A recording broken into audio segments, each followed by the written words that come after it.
There are many names that I go by, that people call me. Joe, Joseph, Rav Yosef, Hacham, Rabbi Dweck. But there's one name that when I look in the mirror and I catch my own eyes looking back at me, which we don't always do. You know, we look at the mirror, we look at everything else but our eyes. But when we can look at our eyes, what's the name that comes up? Most often it's the name that I grew up with. It's a name that my parents, my siblings, my grandparents call me, and it's just Joey. But almost nobody calls me that anymore. And I think about names. Names fascinate me because they are the way that we express ourselves in the world. It's the way that people think of us. It's a symbol for everything that we are in the minds of the people that we interact with. And I was thinking, if our people, if our nation, as a collective body, were to look in the mirror and catch our eyes,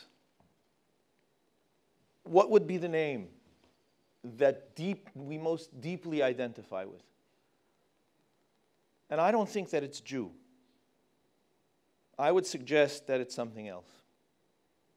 I would suggest that the name is Yisrael, Israel. I'll tell you why. You know, you think about the name that we grew up with, the name that my earliest memories are attached to. And the name Yisrael is that name for our people. But we've been called Jews for the last 2,000 years. We've called ourselves that, and it's how we've been known in the world. But if we as a people were to look in the mirror and to find our eyes in that mirror and to connect to the deepest part of who we are, I imagine that it might very well be Israel that comes up. It was the name of a man, first Jacob, and then Israel, and then his children, Bnei Israel, the children of Israel, and then a nascent nation, and then a kingdom, and then an entire people. And if we think about it, we were a nation before we were a religion. And that was our name. It was who we were. And when we lost that, and we spread out into the entire world, and where have we not been? What country have we not visited? What language have we not spoken? When we spread out into the world, that name went dormant. And the name of one tribe out of 12, the tribe of Judah, was what we took for ourselves because it was all that was left. And we forgot that we were a nation. We forgot that we were a people, sovereign on a land. Among the other nations of this world, we forgot that when we say Goy, we don't mean non-Jew. We simply mean another nation. And we took the relationship that we had with God and we encapsulated it and we put it together and we took it with us on our backs and we became a religion. And we tribally named ourselves Jews, Yehudim, from the tribe of Judah. And we thought of ourselves only as people that adhere to religious ideas and religious laws. And we edited ourselves down. But what happens to a people when for 2,000 years we have thought of ourselves as a tribe and as a religion and forgotten that we are a nation on this earth? What happens to an identity? When we think about a name, isn't it true that our name is shorthand for everything that we are? Isn't it true that my real name is Yosef ben Yeshua ben Ezra, and so on, and back and back? And if I were really to say my name, if I were to tell my name to you, if I could say my whole name, it would take generations. and I would string my identity back 3,000, 4,000 years and hold that in my hand. But we don't do that. We use our names as shorthand. So Joe, Joey, Rav, whatever it is, that's shorthand. But in that one name, what does it hold? What does it stand for? I think about it a lot. You know, my family, my wife, Margalit, she'll call me any number of those names until I actually turn around. The only one that I turn around to is when she says, Rabbi, and I turn around. And I turn around to this. You know, so there are issues, but that's for another talk. That's for another talk. But the idea of who I am, how far back does my name go? What is the nature of my identity? It's something that we have difficulty with when we think about it. Because how far back are we supposed to go? I mean, which generation do I end the stream of Ben, the son of, the son of, the son of? I mean, how are we supposed to manage all of that? There's got to be a point in where I edit my life. And where I say, all right, this section is what I'll hold. This part is what I'll be able to carry on my back and live. But do we really want to edit our lives? I mean, is that really what we hope to do? What does it look like when after 2,000 years of a name being dormant is resurrected? Shouldn't have called the new country when we came back home Israel. Who thought to call it Israel? We were Jews for 2 millennia. Wouldn't it make more sense to call it Judea? But we didn't. We woke the name up. And we remembered that when we came back to a land, when we came back as a nation with a dream of reclaiming what it means to be a nation on this earth, the name came back to us. It floated in front of us. And we wore it prominently. And we called ourselves again Yisrael.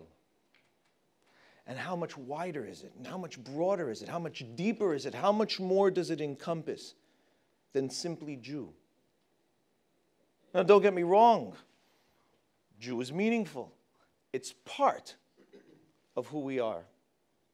But if we think about it and we don't edit, if we take the full uncut version of our identity, we know that our name is Israel. We are a sovereign people. We are a nation first and foremost.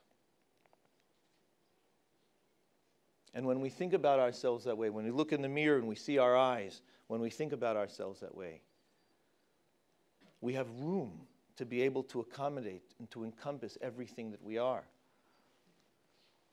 But it's a lot. And so we snip, we edit, and we shrink, and we keep it down into something that we can keep neatly in our pockets. But it's much bigger than that. We all know it. And not only do we know it, the world knows it. How is somebody not to pay attention to the fact that a people that have been away for 2,000 years come back to the place that they left, call themselves the name that they had all that time ago, and stand prominently, living, thriving, moving? Would you not be nervous? Aren't you nervous? Does it not make us nervous? The weight of it all, the magnitude of it all.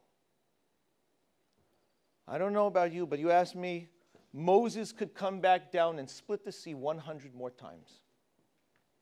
And it would pale in comparison to the miracle of you and I being here. Would pale in comparison to the miracle that as we were burned by the fires of the world, in every one of our iterations, we are here and we are once again Yisrael. And so when we think about names, and we think about what it means to have trouble accommodating a name, or more severely, to be anti-name. And there is such a thing. We call it anti-Shem. It's anti-Semite, or anti-name. And that's really what it is. It's a literal definition. Sure, it means more than that, and goes back to Shem, son of Noach, the Semites, and so on. But at the end, at its face, it is anti-Shem, where names are too powerful. And the string of Yosef, Ben Ezra, Ben Yeshua, and back is too powerful for us to bear. And are we ready to hold it and to own it? And are we as a nation ready to look at the mirror and find our eyes? It takes time for the waters to settle when we do that, yes? I highly recommend it, by the way. When you look in the mirror, and it's not the hair, and it's not the skin, and it's not anything else, it's not the wrinkles, it's the eyes. And in the eyes, the name comes forth. And in the eyes, you hear the names roll back and back and back into the generations, and they stand before us. And so it's been wonderful to be Jews for 2 millennia. And it's been difficult and challenging. But at the end, we are all expats. We left our country, and our nation had dispersed. And we took with us what we could to remember who we were. And we have absorbed everything that we've experienced in all places that we've been, in every language, in every perspective, in every culture. It lives in the heart of our people in a way that it doesn't live anywhere else. Any one of us could walk into the British Museum, in almost any exhibit, in almost any room, and recognize it as a footnote to our history. Now that's weight. That's in what we call in Hebrew kavod, which comes from the word kaved. It is gravitas. It is a weighty thing. It is who we are.